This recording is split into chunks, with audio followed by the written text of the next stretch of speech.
De facto chief minister 10 రోజుల నుంచి address ఉండడు.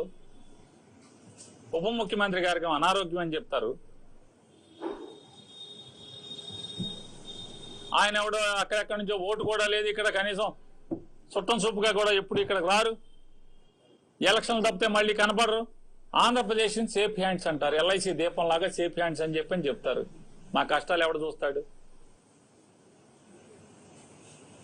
ఇవాళ పేదల బతుకులు నలిగిపోతున్నాయి. లారీ డ్రైవర్లు, లారీ క్లీనర్లు, లారీల మీద పనిచేసేవాళ్ళు ఏమవుతున్నారు అంటే వ్యవస్థని గాలికి వదిలి అధికారాన్ని తనకున్నటువంటి అధికార బలాన్ని ఇట్లాంటి వాటికి కదా వాడుకోవాల్సింది. మీరు మోడీ గారి దగ్గర ఇట్లాంటి కదా వాడుకోవాల్సింది.